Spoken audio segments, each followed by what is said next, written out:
ఒరే పెంటయ్య, మీరు చేసిన పాపాలు పండే రోజు వచ్చిందిరా. 5 రూపాయలకు ఆడదానుకునే మీ బతుకులు త్వరలో తెల్లారిపోతాయిరా.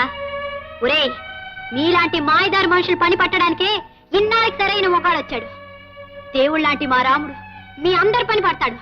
అప్పుడు మిమ్మల్ని రక్షించేవాడు ఉండడు, మీ మీద జాలి చూపించేవాడు ఉండడు. ఏమిటయ్యా పెంటయ్య, నాలాంటి పెద్ద మనిషి ముందు నీ పరువు తీసేసి వెళ్ళిపోయింది. ఆ గొడవ వదిలేసేవయ్యా.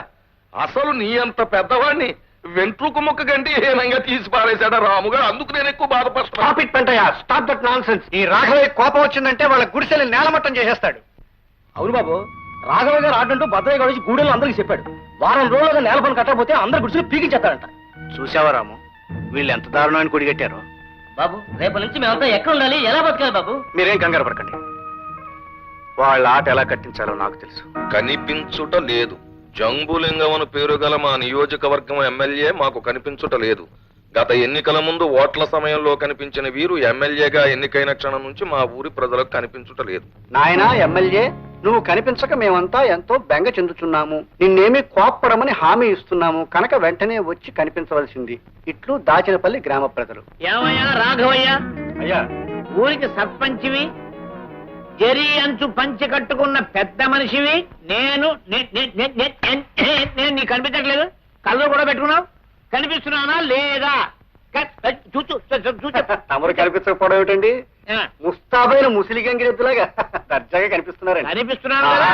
ఏమయ్యా నాకు ఈవేళేంటి?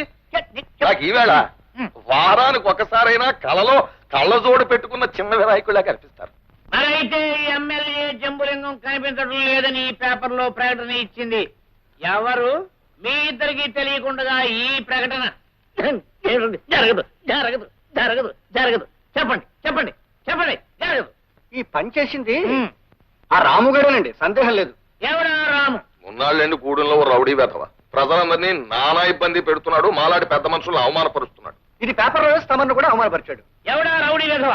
రౌడీలకి రౌడీని, గోండాలకి గుంటాని, బందిపోట్లకి బందిపోట్ని. పక్కలేదా?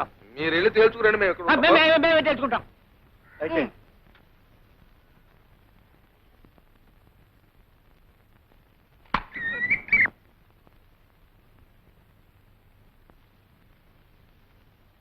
ఏమిటిది?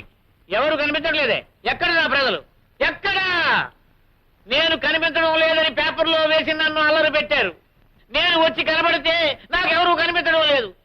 ఎవరా రాము? రాము అనేవాడు ఎక్కడ? ఎక్కడున్నాడు వాడు? స్వాగతం. ప్రజాప్రతినిధులకు సుస్వాగతం. ఎవరు నువ్వు? మీరు మర్చిపోయిన ఈ గ్రామంలో బతికే ఒక మనిషిని, ఈ గూడుపు వాడిని. పేరు రాము. నువ్వేనా నేను కనిపించట్లేదని పేపర్లో వేసింది? మరి ఇప్పుడు నేను కనిపించడానికి వచ్చాను. ఎవరు కనిపించలే? ఎందుకు కనిపించాలి? మిమ్మల్ని తమ ప్రతినిధిగా ఎన్నుకున్న ప్రజల మంచి చెడ్డ మీకు కనిపించలేదు. వాళ్ళ కష్ట సుఖాలు మీకు కనిపించలేదు. అలాంటప్పుడు వాళ్ళెందుకు మీకు కనిపించాలి? కూడు గుడ్డ లేకుండా పశువుల కన్నా హీనంగా వాళ్ళు బ్రతకడం మీకు కనిపించలేదు. వాళ్ళెందుకు మీకు కనిపించాలి? దీనంగా హీనంగా చావలేక బ్రతకలేక వాళ్ళు పడే అగచాట్లు మీకు కనిపించలేదు. వాళ్ళెందుకు మీకు కనిపించాలి? మీరు ఉద్ధరిస్తారని కనిపించాలా? మీరు ఉపకారం చేస్తారని కనిపించాలా? చెప్పండి చెప్పండి ప్రజాప్రతినిధి గారు. ఏ పూట గంజి తాగుతున్నారో, ఏ పూట ఆకలితో మగ్గుతున్నారో తెలియకుండా తమ జీవితాన్ని, తమ పేదరికాన్ని 4 తాటాకుల కింద దాచుకున్న అమాయకులు వీళ్ళని వీధి పాలు చేయాలని ఈ ఊరి పెద్దలు కుట్ర చేస్తున్నారు. మా గోడును మేము ఎన్నుకున్న ప్రజాప్రతినిధితో చెప్పుకునే అవకాశమే మాకు లేదు. మా పట్ల మీ బాధ్యతని గుర్తు చేయాలని నేనే ఆ ప్రకటన వేయించాను, మిమ్మల్ని ఇక్కడికి రప్పించాను. రాముకే రాముకే రాముకే రాముకే రాముకే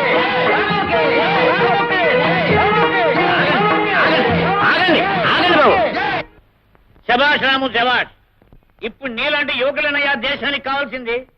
తోటి వాళ్ళ కోసం తాపత్రయపడే నీ బోటి వాళ్ళని చూసి నా బోటి నాయకులు సిగ్గుపడాలయ్యా. నా మీద నాకే చిచ్చి చిచ్చి చిచ్చ అసహ్యం వేస్తుందయ్యా. 1,00,000 పనుల్లో మీ సమస్యలు పట్టించుకోలేకపోయాను. ఇప్పుడు లెంపలేసుకుంటున్నాను. చిన్నవాడు అయినా నాకు పెద్ద బుద్ధి చెప్పావు. ఇక నిజాను నేను కూడా నీట్ అయిపోయానయ్యా. నీ బావులు నా బావులు ఒకటే. చూడు తాత, ఇక నుంచి నీకే కష్టం వచ్చినా కాకితో గౌరవించు. దాని రెక్కలు పట్టుకుని నేను వచ్చేస్తాను. చెల్లెమ్మా, ఇక నీ కుటుంబ సమస్యలు ఏమన్నా నాతో చెప్పుకో. నేను నీ తోట పుట్టినవాడిని అనుకో.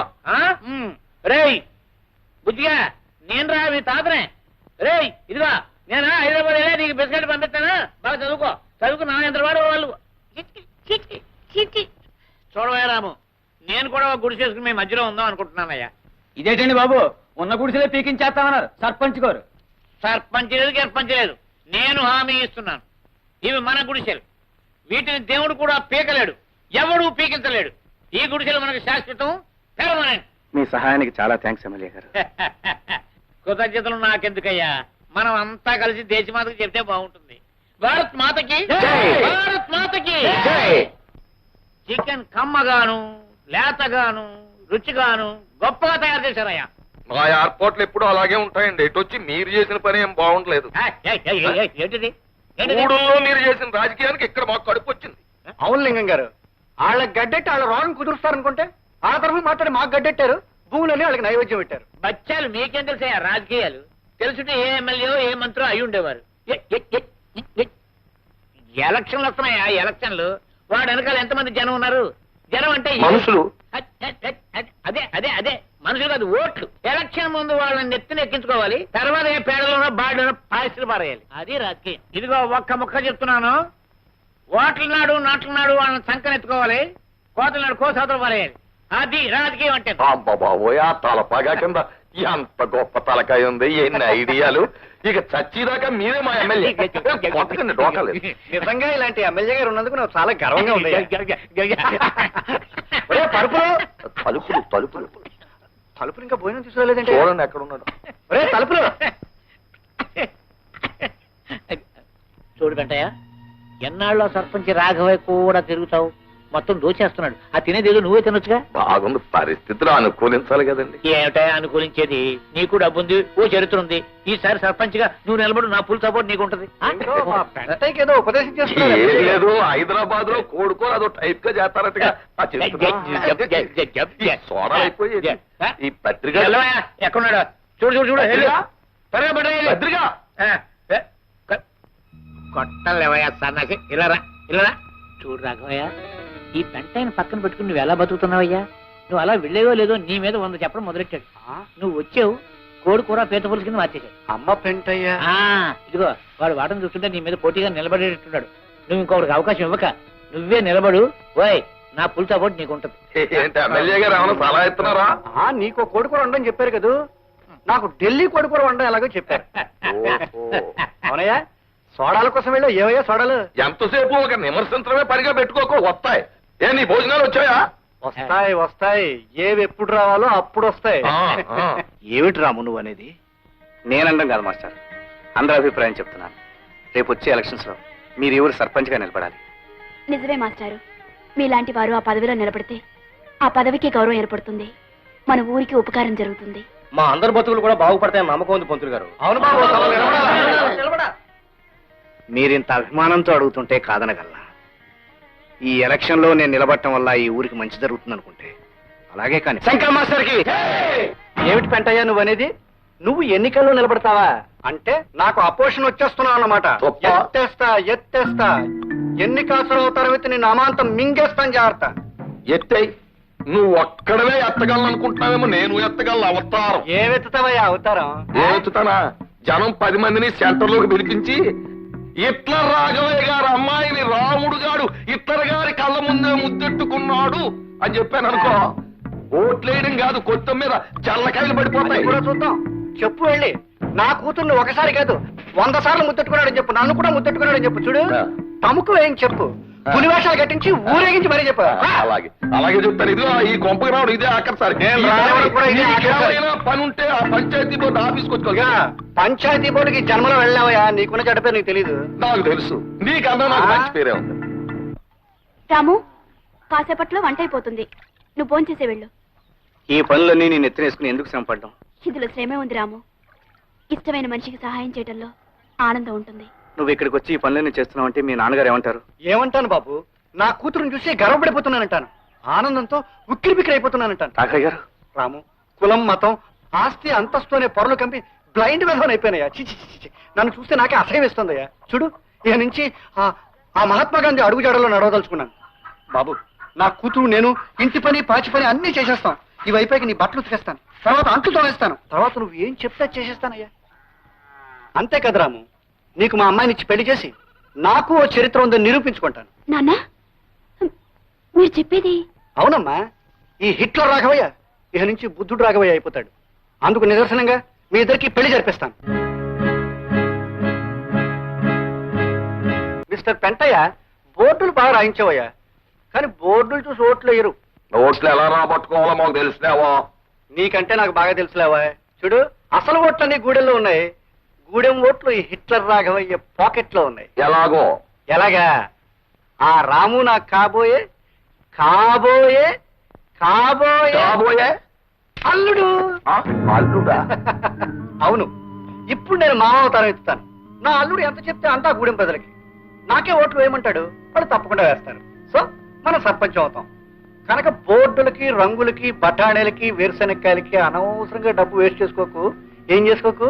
కమాన్ టెల్ మీ. నువ్విప్పుడు తెలలేవు. అమ్మ రాఘవయ్య, ఇలా చూపిస్తున్నావా నీ హిట్లర్ రాజకీయం? సరే, మామ అవతారం ఎత్తావు కదూ, ఆ అవతారం కాళ్ళు చేతులు ఎలా ఎర్రగొట్టేయాలో నాకు తెలుసు.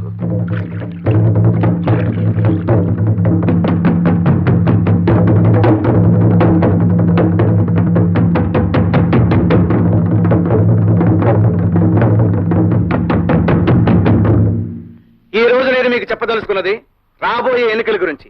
మన బ్రతుకులు బాగుపడాలంటే, మన కష్టాలు తీరాలంటే మనందరం కలిసి శంకర మాస్టర్ని గెలిపించాలి. రాము, ఎంతకాలం నువ్వు చెప్పినవన్నీ నిజం అనుకుని నమ్మాం.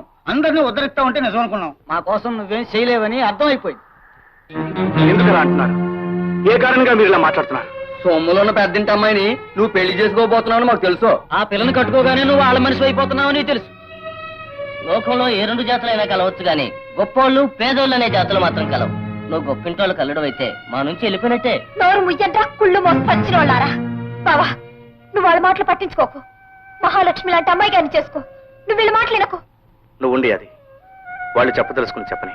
ఏంటి వాళ్ళు చెప్పేది? గాడిద గుడ్డు. తిండి నిద్ర మానేసి బతుకంతా వీళ్ళ కోసం చస్తున్నావు. చాలే, ఇంకా వీళ్ళ మాట విని నువ్వు అన్యాయం అయిపోవడానికి నేను ఒప్పుకోను.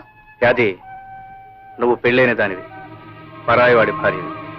10 మందిలో నువ్వు ఇలా మాట్లాడకూడదు, బాగుండదు. బావా, వెళ్ళిపోయాది. నా మాట విని ఇక్కడి నుంచి వెళ్ళిపో.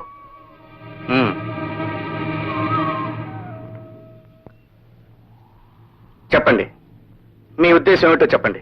ఏటుంది, నువ్వు మానవాడివి మావాడివి అయితే ఆ పెద్దంటి పిల్లగాక మనలో కూడా చేసుకోవచ్చుగా. తోటోళ్ళ కోసం తాపత్రయపడేవాడివి, నీ తోటోళ్ళలోనే ఒకదాన్ని కట్టుకో, అప్పుడు నేను మేము నమ్ముతాం. చదువుకున్నోడివి ఇక్కడే ఎవరినన్నా చేసుకుని ఉద్ధరించొచ్చుగా. అందరికీ బతుకునివ్వాలనుకున్నోడి మన గూడెలోనే ఎవరినో ఒకరిని చేసుకుని బతుకి బతుగా బాబు.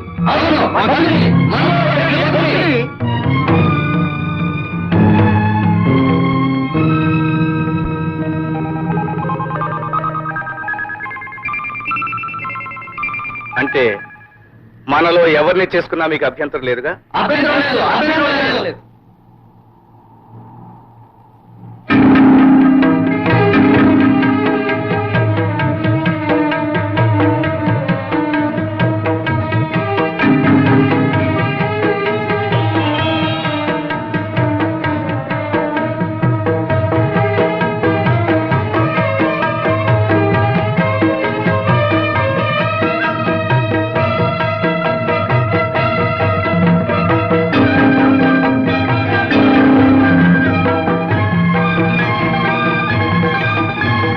అయితే నేను నీలమ్మను పెళ్లి చేసుకుంటాను. రావుడితో మతిపోయిందా? బాబు, నన్ను పెళ్లి చేసుకోవడం ఏంటి బాబు? వద్దు బాబు, వద్దు. నేను పూజకు పనికొచ్చే పువ్వుని కాదు. నాలాంటి దౌర్భాగ్యురాలు నువ్వు చేసుకోవడం ఏంటి బాబు? వద్దు. నీలి, నా మీద గౌరవం, ఆ దేవత మీద భక్తి నీకుంటే నా మాట కాదనకు. ఈ అమ్మవారి సాక్షిగా జరిగే ఈ మన పెళ్లి ఆ దేవత నిర్ణయించింది.